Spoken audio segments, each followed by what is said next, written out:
यशवंत जी, public opinion research कैसे की जाती है, उसका मेथड क्या होता है?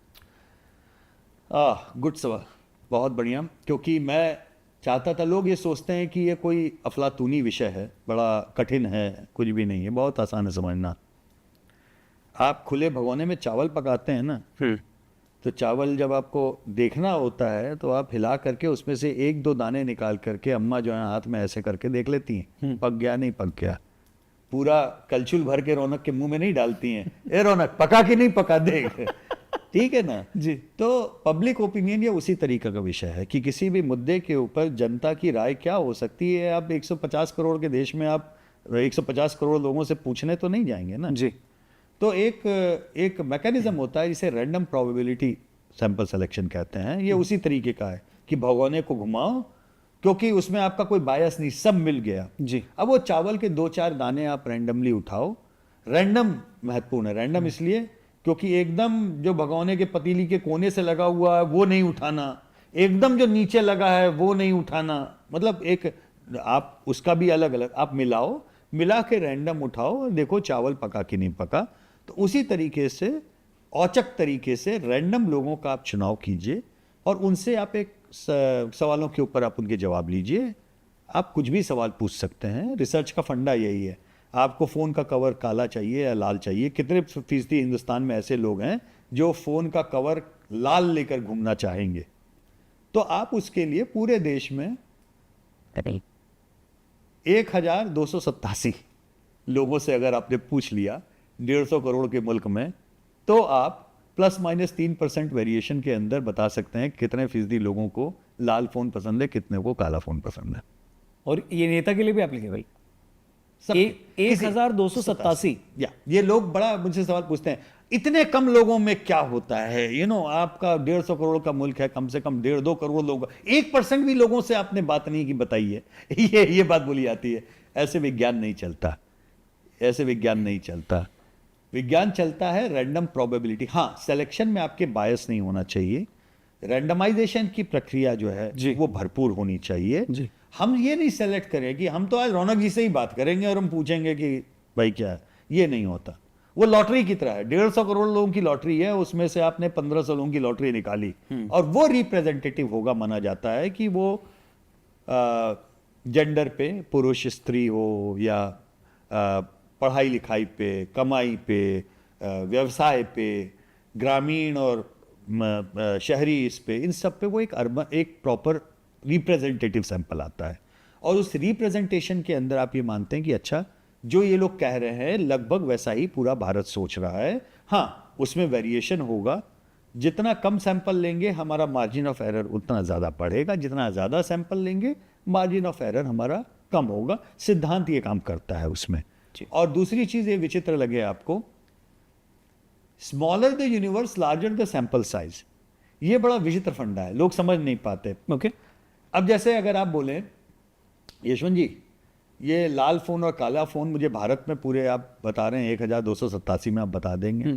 मुझे तो जानना है कि दिल्ली में कितने लोग ऐसा चाहते हैं। तो आप भारत का 1287 बता रहे हैं, तो आप दिल्ली का तो 100-200 में बता देंगे? नहीं, उसके लिए मुझे दिल्ली में 1287 सैंपल करने होंगे। अब आप उसमें बोलेंगे अच्छा दक्षिण दिल्ली में क्या है, तो मुझे दक्षिण दिल्ली में 1287 करने पड़ेंगे। उसके बाद में बोलेंगे अच्छा वो पालम वाला जो म्यूनिसिपैलिटी वार्ड है वहां पे क्या है, तो उसके लिए मुझे 1287 उस वार्ड में जाके करना। यानी जितना छोटा यूनिवर्स होगा हमारा सैंपल, उसके प्रोपोर्शन में उतना बड़ा होगा। ये एक उसका सैंपलिंग प्रोसेस की वैज्ञानिकता के आधार का तथ्य है जी। तो कम सैंपल के कारण कोई सर्वे गलत है ऐसा नहीं है, ज्यादा सैंपल से कोई सर्वे सही होगा ऐसा भी नहीं है। डिपेंड ये करता है आपने सैंपल चुना कैसे है, उसमें आपका चुनने में कोई बायस तो नहीं है, आपके सर्वेक्षण के जो सवाल हैं उनको बनाने में कोई लीडिंग सवाल तो नहीं है जो लोगों को एक तरफ ले जाए। और इसके बाद में यह है कि आप किस लेवल का आप उससे प्रोजेक्शन निकालना चाहते हैं। तो अगर मेरे पास में केवल 1200-1500 ही सैंपल हैं तो मैं आपसे बोलूंगा कि रौनक मैं ऑल इंडिया तो बता सकता हूं, मैं दिल्ली का नहीं बता सकता जी। मुझे ये ईमानदारी से बताना चाहिए जी। लोग क्या करते हैं कि उसमें से दिल्ली के 50 सैंपल निकाल के बोलेंगे दिल्ली का ये नंबर है, वो नहीं होगा, वो गलत सूचना है। उसी तरह से इलेक्शन में भी काम करता है कि 543 सीटें, 543 सीटों में मैं 1500 सैंपल भी अगर लूं सही रैंडमाइजेशन से पूरे में छितराए हुए, तो मैं आपको यह बता सकता हूं कि वोट शेयर एस्टिमेट क्या होगा ऑल इंडिया। लेकिन मैं आपको किसी राज्य का नहीं बता सकता। उस राज्य के लिए मुझे उतना करना पड़ेगा। राज्य के अंदर क्षेत्र का नहीं बता सकता, क्षेत्र में करना होगा, उस लोकसभा को करना होगा, उस विधानसभा को करना होगा जी। उस तरह से प्रक्रिया चलती है। लोग गलत अंदाजा लगाते हैं। और दूसरी एक बहुत बड़ी गलती क्या करते हैं कि सीट के ऊपर बहुत ज़्यादा फोकस है पूरे मीडिया का हमारे। और ये तथ्य मैं पहले बोला हूं, नहीं समझ में आता, आपके पॉडकास्ट में फिर से बोल के जा रहा हूं। सर्वेक्षण की दुनिया में सीट प्रोजेक्शन की कोई जगह नहीं है। सर्वे का विज्ञान वोट शेयर प्रोजेक्शन पे खत्म हो जाता है। ओके। वोट से सीट में जो बदलने की प्रक्रिया है वो एक मैथमेटिकल एक्सट्रापोलेशन है, ठीक है, वो सर्वे का हिस्सा नहीं है।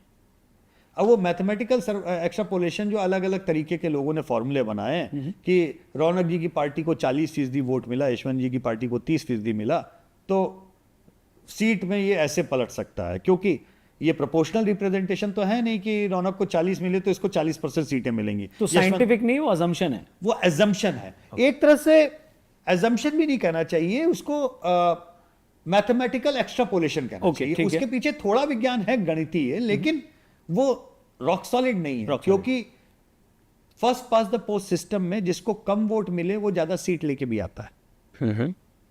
ठीक है।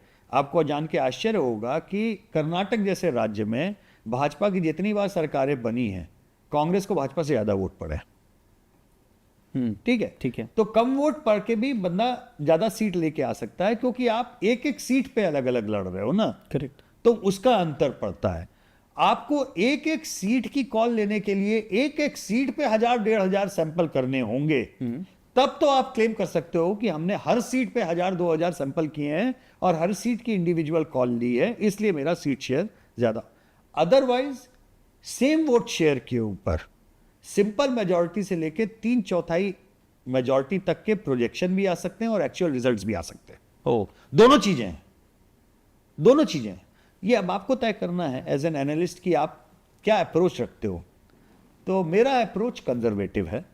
मेरा मानना है कि सर्वे साइंटिस्ट के नाते मेरी भूमिका, मेरा काम क्या मुद्दे हैं ये बताना है, समाज का कौन वर्ग किस मुद्दे पे क्या सोच रहा है ये बताना है, और उनको सोचते हुए मोटे तौर पर वोट वो किसको देगा पर प्रतिशत में ये बताना है, और इसके कारण सरकार कौन बना सकता है विनर पिक करना, ये मेरा काम।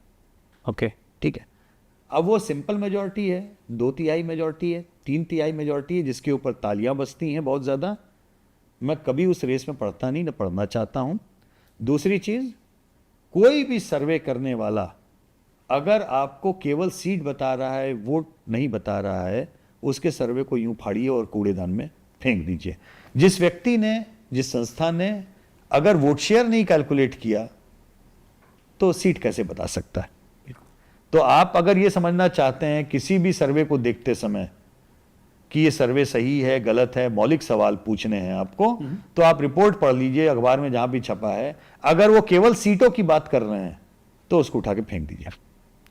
अगर वो वोट से शुरू कर रहे हैं कि इतने वोट मिलेंगे और इस वोट के आकलन पे इतनी सीटें मिल सकती हैं, तो उसमें तथ्य है। परफेक्ट।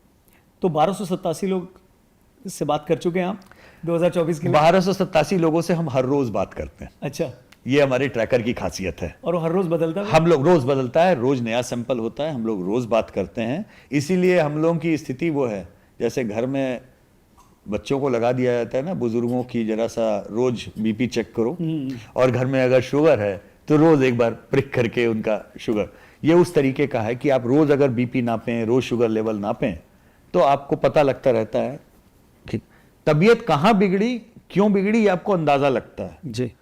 अगर तबीयत बिगड़ने के बाद में आप जा रहे हो कि बीपी तो 200 टच कर रहा था, आपको ये पता ही नहीं कि ये कितने दिन से टच कर रहा था, कब से तबीयत बिगड़ी, और अब आप हॉस्पिटलाइज होने की नौबत में है, तो वो शॉकिंग रिविलेशन की तरह आता है।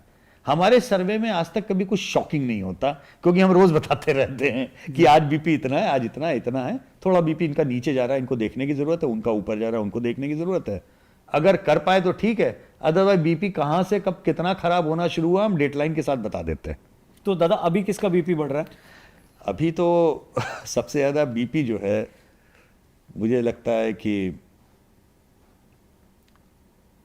जिन लोगों को इस बात में बहुत ज्यादा पैसा फंसा हुआ है कि कौन आएगा, उनका बढ़ा रहा है, क्योंकि मार्केट ऊपर नीचे हो रहा है। मुझे वो देख के हंसी आती है जी।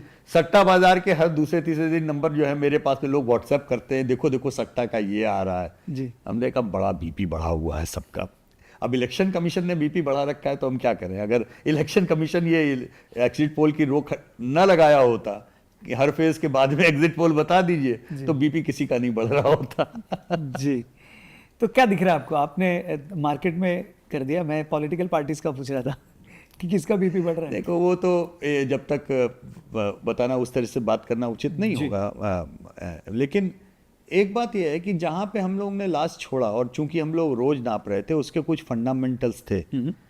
भाई फंडामेंटल क्या है? अगर हम रोज एक सवाल पूछते हैं, हम और क्या सवाल होते हैं दादा? हम 76 सवाल पूछते हैं बाय द वे रोज। अच्छा। 76, थोड़े मोड़े नहीं, 76 सवालों में हमारे करीबन 65 सवाल तो ऐसे हैं जो लोगों की जिंदगी से जुड़े हैं। ओके। ठीक है, 10 सवाल करीब जो हैं पॉलिटिकल होते हैं। ओके। और उसमें ये सवाल भी होते हैं कि नेताओं की पॉपुलैरिटी, आपके एमएलए, एमपी, चीफ मिनिस्टर, प्रधानमंत्री और विपक्ष के नेता, इन सब की कि इनके काम से आप कितने खुश हैं, संतुष्ट हैं आज, या आज आपको चुनना पड़े तो किसको आप प्रधानमंत्री या मुख्यमंत्री देखना चाहेंगे। अच्छा, बाकी सबको छोड़ दीजिए, अगर केवल ये दो लोग हों तो इन दोनों में से आप किसको चुनना चाहेंगे? जी। अब ये सवाल हम रोज पूछ रहे हैं, 15 साल से पूछ रहे हैं। जी। तो इसमें अगर चुनाव के पहले तक कोई डेविएशन हमको ये न दिखे कि प्रधानमंत्री मोदी की पॉपुलैरिटी 50% से नीचे नहीं आई, केवल 4 महीने छोड़ करके, वो 4 महीने जो कोविड के सेकेंड वेव के बाद के थे, पहली बार उनकी पॉपुलैरिटी 40s में आई 4 महीने, और उसके बाद में जैसे ही वैक्सीन लेना शुरू हुआ फिर 50 के ऊपर वापस। जो उनका सबसे खराब समय था प्रधानमंत्री का, वो विपक्ष के नेता का स्वर्णिम अवसर होना चाहिए था आइडियली दुनिया भर में। आप जब देखें जी जी। तो बाइडेन साहब और ट्रंप, बाइडेन यूं जाएंगे तो ट्रंप यूं ऊपर जाएंगे, मतलब जो भी है, मतलब एक ऊपर जाएगा एक नीचे आएगा। ये पहली स्थिति थी भारत में कि ऊपर वाला नीचे आ रहा है लेकिन नीचे वाला ऊपर ही नहीं जा रहा है। तो आज भी अगर चुनाव खत्म होने की तारीख तक 1:2 का रेशियो था, मोदी वर्सेस राहुल गांधी में, बीजेपी वर्सेस कांग्रेस में, 1:2 का रेशियो बहुत बड़ा होता है, छोटा नहीं होता। ठीक है ना? मतलब आपका 1 वोटर है तो अगले के 2 वोटर हैं या 3 वोटर हैं कई कई जगहों पे।